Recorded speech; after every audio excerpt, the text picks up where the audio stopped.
بسم الله الرحمن الرحيم والتين والزيتون وطور سينين وهذا البلد الأمين لقد خلقنا الإنسان في أحسن تقويم ثم رددناه أسفل سافلين إلا الذين آمنوا وعملوا الصالحات فلهم أجر غير ممنون فما يكذبك بعد بالدين أليس الله بأحكم الحاكمين اللهم صل على سيدنا ومولانا محمد اللهم صل على سيدنا ومولانا محمد وعلى آله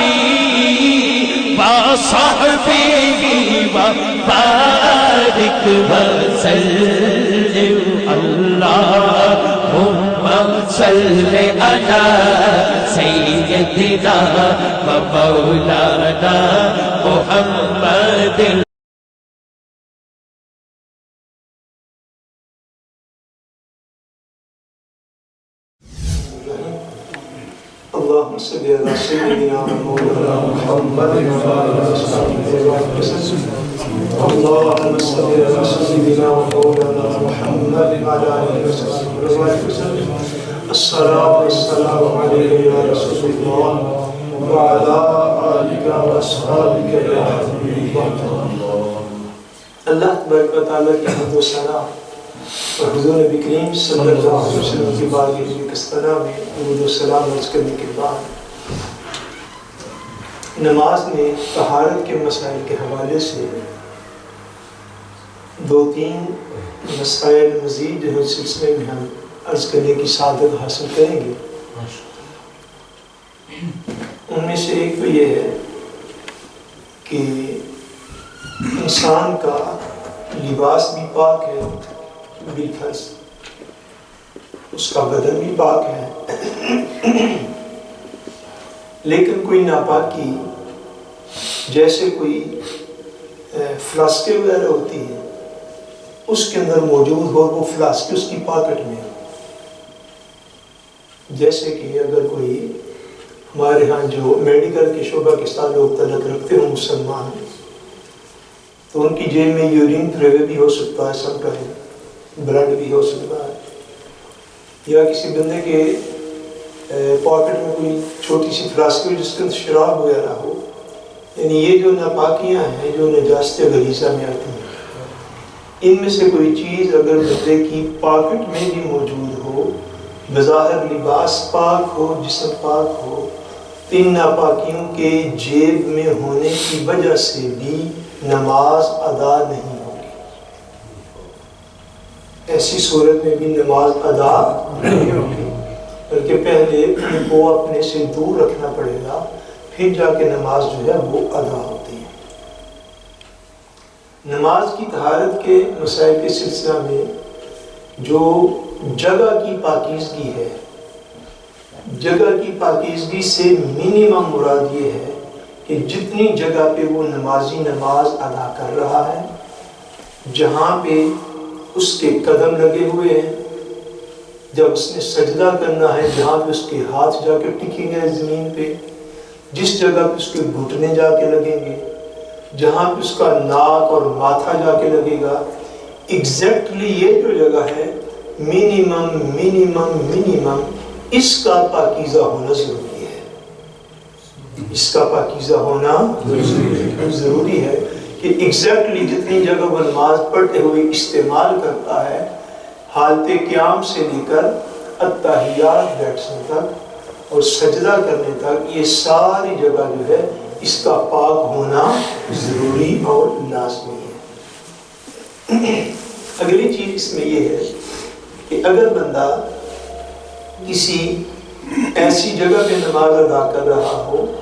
جو جگہ جو ہے وہ ناپاک ہے، وہ جگہ جو ہے وہ ناپاک ہے، تو بندہ اس ناپاک جگہ کے اوپر چادر وغیرہ ڈال دے اور یہ سمجھے کہ چادر ڈالنے سے جو کہ چادر پاک ہے، جس جگہ پہ بچھئی وہ جگہ ناپاک ہے۔ تو اگر اس زمین کے اوپر جو ناپاکی لگی ہے، اگر اس کا اثر چادر میں آ جائے، اگر اس کا اثر چادر میں آ جائے، جس طرح کہ اس کا رنگ ہو سکتا ہے، اس کی اسمیل ہو سکتی ہے،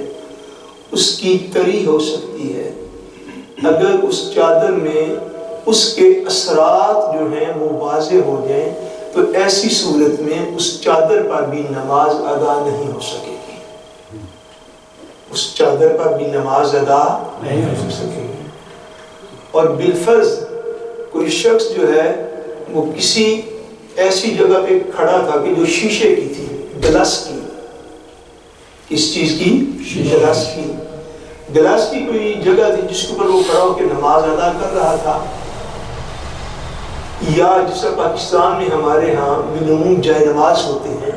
جو موٹے تختے کے اور موٹی لکڑی کے بنے ہوتے ہیں، موٹے تختے کے اور موٹی لکڑی کے بنے ہوتے ہیں، ایسے جائے نماز جو ہیں اگر ان کے نیچے کوئی ناپاکی لگی ہو، اور بالفرض اگر کوئی بندہ کسی گلاس کے اوپر نماز پڑھے تو گلاس تو جو ہے وہ ٹرانسپیرنٹ ہوتا ہے نا، دوسری طرف سے نظر بھی آ رہا ہوتا ہے، تو اگر گلاس کی نیچے والی سائڈ، یہ گلاس ہے فار ایگزامپل، یا یہ ایک موٹا تختہ ہے، یہ اوپر بندہ نماز پڑھ رہا ہے، اس کی نیچے والی سائڈ ناپاک ہے، تو بے شک اس کو ناپاکی اس وقت نظر بھی آ رہی ہو تو نماز اس کی ہو جائے گی، تو نماز اس کی ہو جائے گی، اس لیے کہ وہ ناپاکی نہ اس موٹی لکڑی سے اس کا اثر اوپر آئے گا، نہ شیشے سے ہی اس کا اثر جو ہے وہ اوپر وارد ہوگا جہاں اس نے سجدہ ادا کرنا ہے۔ طہارت کے مسائل میں یہ جو چیزیں عرض کی جا رہی ہے کہ ہو جائے گی یا نہیں ہوگی، یہ ہو جائے گی کا یہ مطلب ہے کہ یعنی فرض کی حد تک وہ ادا ہو جائے گی، مکروہات کا معاملہ انشاءاللہ آگے جا کے ہم جو ہے وہ عرض کریں گے۔ ہو جائے گی کہ اس میں صرف اتنا ہی مطلب ہے کہ فرض کی حد تک وہ ادا ہو جائے گی، ادروائز اس میں جو ہے وہ پاکیزگی کا، طہارت کا یہاں تک بھی خیال جو ہے وہ رکھا جاتا ہے کہ جب نمازی کھڑا ہو، جب نمازی حالت قیام میں ہو، اس کا لباس بھی صاف ہے، اس کا بدن جو ہے کھروٹ وہ بھی بالکل صاف ہے، جس جگہ پہ نیچے اس نے سجدہ ادا کرنا ہے وہ ساری جگہ جو وہ بھی صاف ہے اور پاک ہے، لیکن وہ جو چھت ہے، اگر کوئی چھت ایسا ہے کہ جو اتنا نیچے ہے کہ حالت قیام میں بندے کا سر چھت کے ساتھ لگ رہا ہے، اب اس نے سر کے اوپر اگر مسلمان عورت اس نے جو دوپٹہ لیا ہوا ہے، مرد ہے اس نے جو ٹوپی پہنی ہوئی ہے یا دستار پہنی ہوئی ہے وہ بھی ساری صاف اور پاک ہے، مگر وہ چھت ناپاک ہے، مگر وہ چھت جو ہے وہ ناپاک ہے۔ چھت کے اوپر اگر کوئی ناپاکی لگی ہے اور وہ چھت اتنا کلوز ہے کہ جب بندہ حالت قیام میں تھا تو اس کا سر چھت کو لگ رہا تھا، تو اگر اس کے سر کے حصے میں چھت ناپاک ہوا اور وہ درہم سے زیادہ ناپاک ہوا تو بے شک اس کا سارا لباس اور بدن صاف ہے، اگر وہ ناپاکی اس کے سر کے ساتھ ٹچ کر گئی تو نماز ادا نہیں ہوگی، تو نماز ادا جو ہے وہ نہیں ہوگی۔ مشہور حضور نبی کریم صلی اللہ علیہ وسلم کا فرمان پاک ہے، حضور نے فرمایا طہور شطر الایمان، دین اسلام جو ہے اس میں صفائی جو ہے یہ نصف ایمان ہے، صفائی کیا ہے؟ یہ نصف ایمان ہے، اور یہ نصف ایمان ہے، اور یہ نصف ایمان آپ کو پتہ چلے گا کہ اسلام میں ناخن کاٹنے سے لے کر تو پورے اس کے کھروپ کی، پھر اس کے لباس کی، پھر جس جگہ پہ وہ کھڑا ہے ہر چیز کی صفائی کے الگ الگ احکام جو ہے وہ آتے جاتے ہیں، اور دین اسلام میں جو ہے یہ صفائی نصف ایمان کے برابر ہے، طہارت اور صفائی نصف ایمان کے برابر ہے۔ لیکن ہماری کتنی بدقسمتی ہے، اب ہم نماز کے مسائل سے تھوڑا اوپر ہو کے دیکھیں، ہم اپنا مجموعی قومی معاشرہ دیکھیں، مجموعی ہم اپنی حالت دیکھیں، تو ہماری مجموعی حالت جو ہے شاید دنیا کی دیگر اقوام کے مقابلے میں ہم کوئی صاف ستھری قوم ڈکلیئر نہیں ہوں گے۔ ایک اجتماعی حالت ایک تو ہے، یعنی انفرادی حالت کہ میں نے فلیٹ اس کا کیا، میں جس جگہ پہ کھڑا ہوں وہ جگہ کیسی ہے، میرا بدن کیسا، ایک تو یہ ہو گیا۔ اس میں بحمداللہ تعالیٰ مسلمان جو ہے وہ ویل ڈفرنٹ الحمدللہ تعالیٰ جو دینی مراکز کے ساتھ وابستہ ہیں، لیکن ایک ہماری مجموعی قومی حالت ہے۔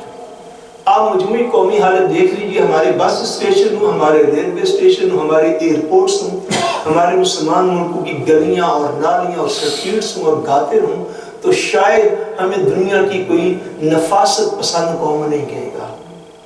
جہاں تک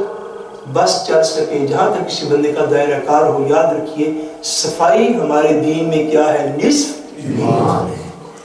بندہ جہاں پہ بیٹھے، جہاں پہ کھڑا ہو، جو اس کا گھر ہو، جو اس کی کمیونٹی ہے، جو اس کا معاشرہ ہے، اس کو صاف ستھرا نظر آنا چاہیے، تاکہ وہ اپنے رہن سہن سے اور اٹھنے بیٹھنے کے طریقوں سے بھی کامل مسلمان نظر آئے۔ تو ان امور کی طرف بھی توجہ کرنے کی ضرورت ہے۔ اللہ کریم ہمیں توفیق عطا فرمائے۔ وما علینا الا البلاغ۔